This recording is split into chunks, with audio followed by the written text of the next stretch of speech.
watching the Desert's news leader. This is News Channel 3, live at 6:30. Good evening, everybody. I'm Peter Dowd. This is a special edition of News Channel 3 at 6:30. Tonight, we have brought together the superintendents from each Valley School District to answer some of your questions.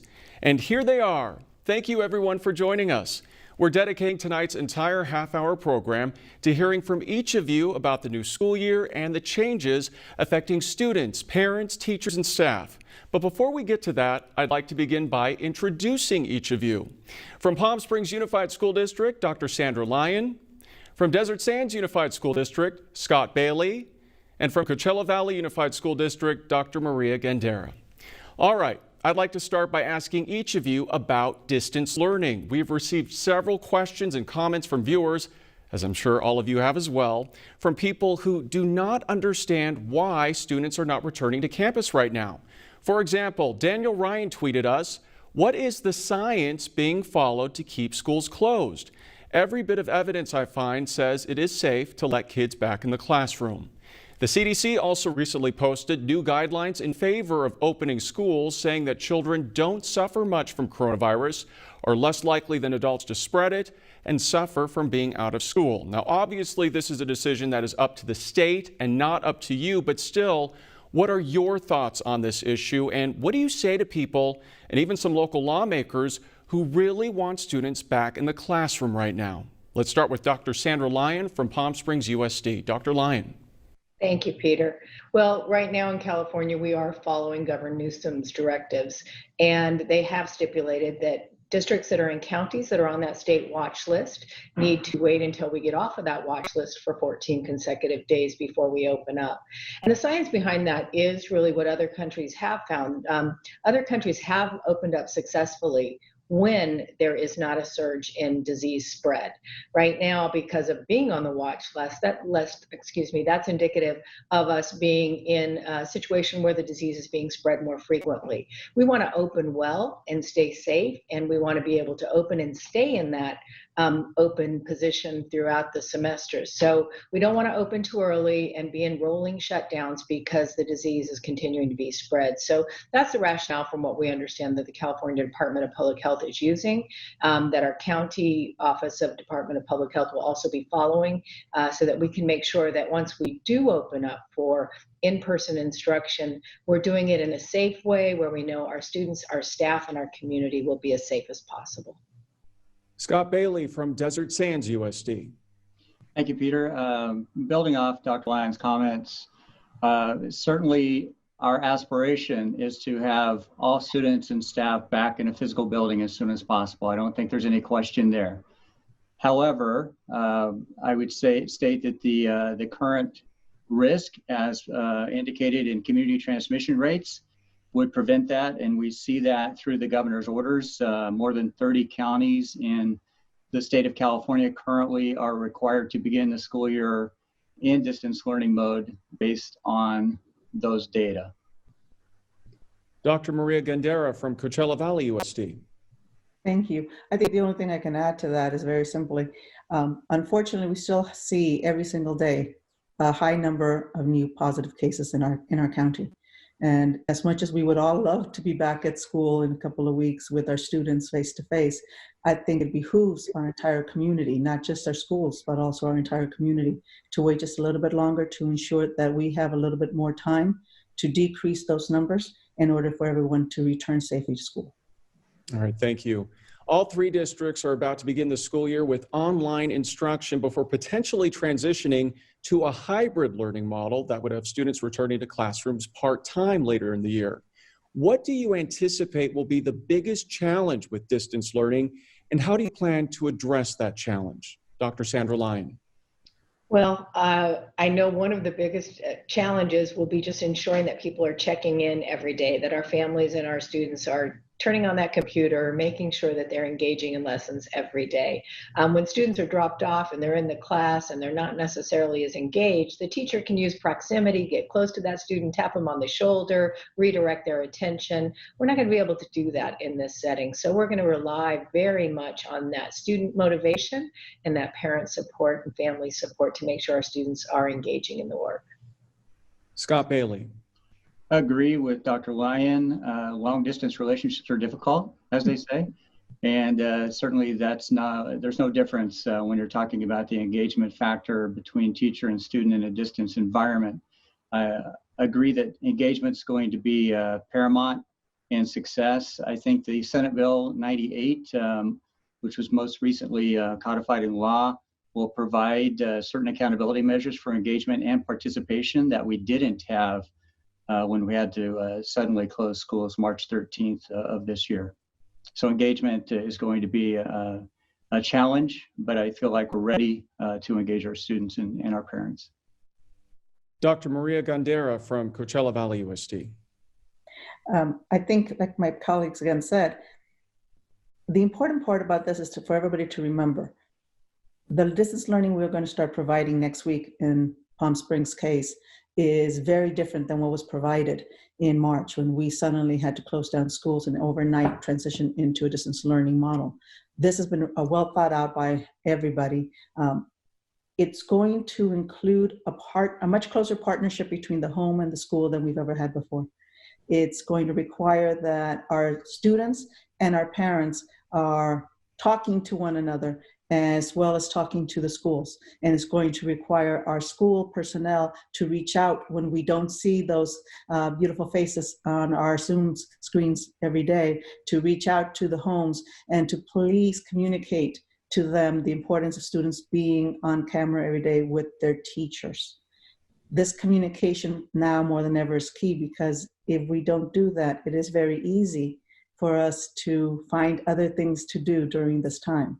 So I think, like I said, the main thing for everybody to realize is that this distance learning is different than what it was in March.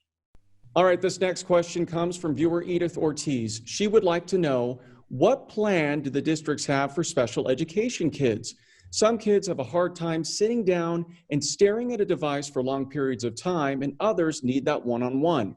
I'd also like to add to that, what about students who are hard of hearing or who are learning English as a second language? Dr. Sandra Lyon from Palm Springs USD. It's a great question. I think those are some of the students that we are most concerned about, because we do know that distance learning isn't ideal for all of our students. So we do have some specialized programs, software, ways of reaching out and connecting with our students that we do believe will be helpful.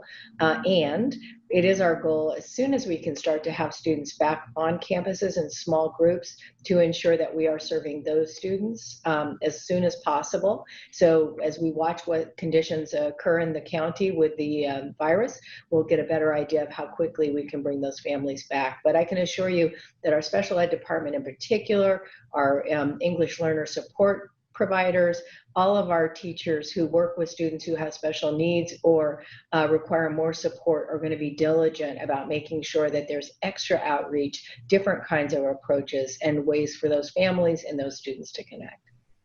Scott Bailey from Desert Sands USD. Yeah, building off those comments, certainly we will have high levels of engagement, and back to the comment that the sooner we can get kids back into face-to-face instruction, the better. And certainly these populations, as described in the question, would be one of the priority audiences to bring back at the onset of the opportunity. So instilling or implementing unique software, ratcheting up the engagement via telephonic means or video means. The special ed department is basically finding a new way to do school, and to do school right, to address the needs of these special populations. Dr. Maria Gandera from Coachella Valley USD. I think also one of the other things that I know all three of our districts are working on is looking at different ways to provide that one-on-one instruction, even if it is through an internet and a screen. We are all developing schedules that are going to allow our teachers to have additional time for interventions, especially to these groups of students who require additional time. Our migrant population, our ELL population, our special education population may actually receive additional, or will receive additional one-on-one interaction with the teachers or with our paraprofessionals who are going to be assisting them. So in that regards, until we can get them back into school, we are going to be providing additional one-on-one time. All right. Let's do a quick show of hands. Raise your hand if you think your district is 100% ready for distance learning? 1, 2. You were hesitating there. 3, maybe? We will be by next week, yes. Okay, so all 3 of you there. Raise your hand if you really think your district will begin phasing in the hybrid model with some students returning to campus no later than September 8th. None of you. Okay.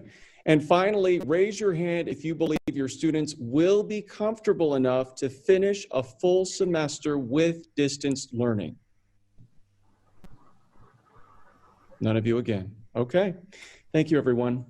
Coming up on the special edition of News Channel 3 at 6:30, we'll ask the superintendents what they'll specifically be looking at to measure the success of the upcoming school year.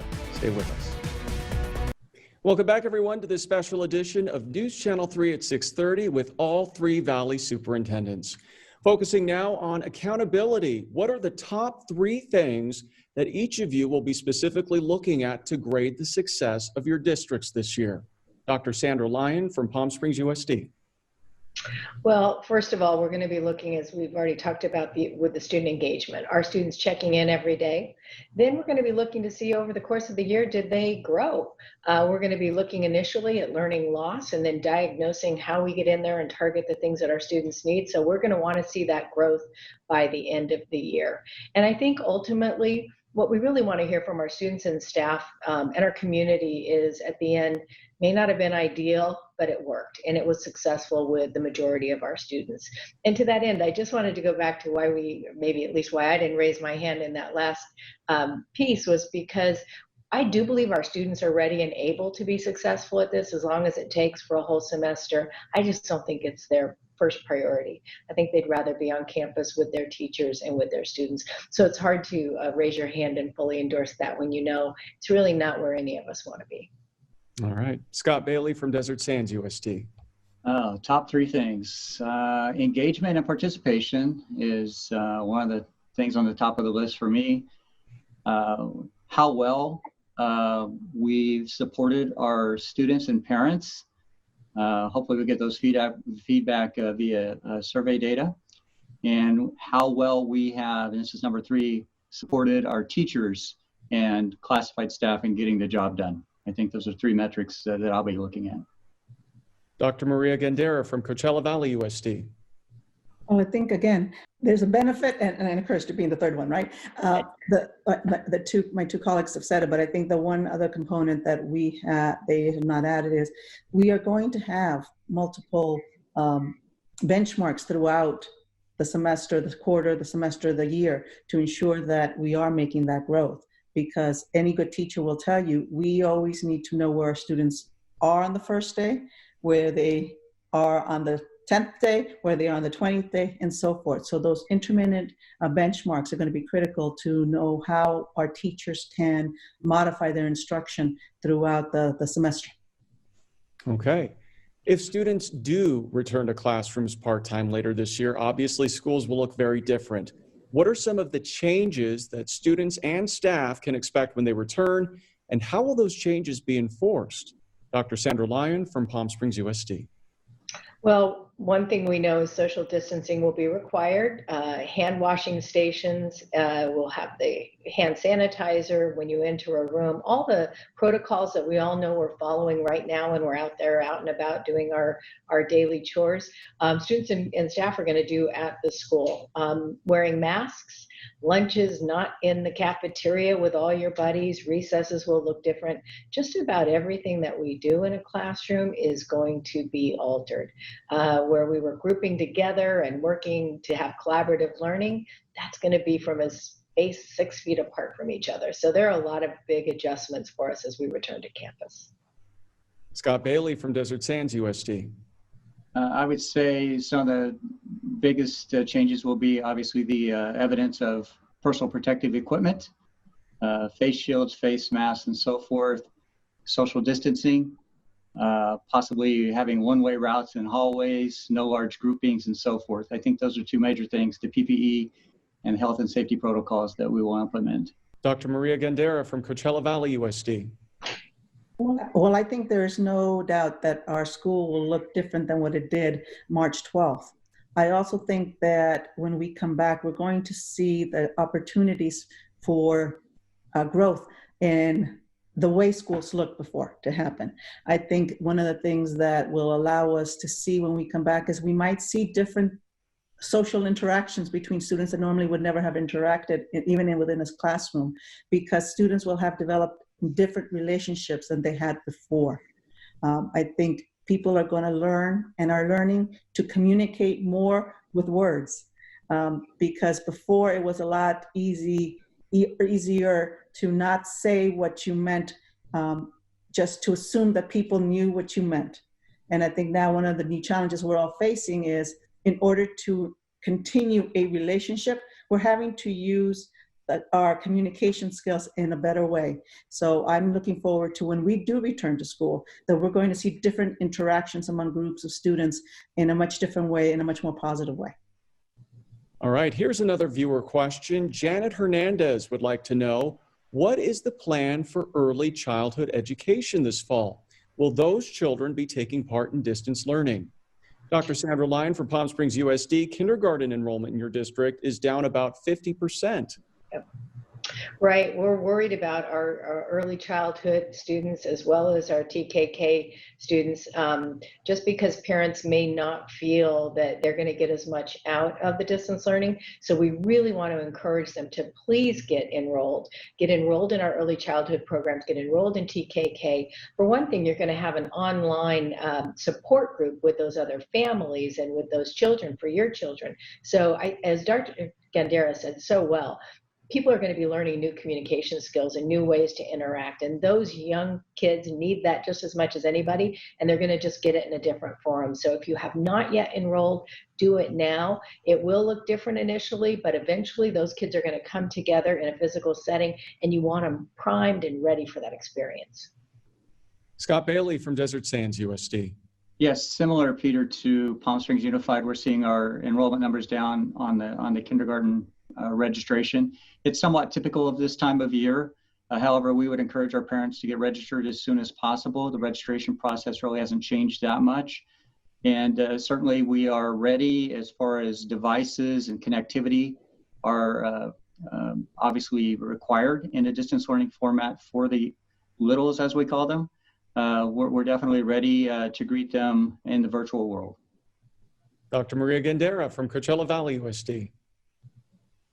I think it's important for everybody to realize the earlier students can begin learning in a school setting, so to speak, the better. It's especially critical for students who have learning disabilities or who have English as a second language, because it provides those opportunities that our students won't necessarily have because of everything else that's happening around them. As similar as the other two districts, our numbers are increasing slowly. Just this morning, I was talking to a parent who was enrolling. So I just think it's important that everybody know it's okay. It will look different.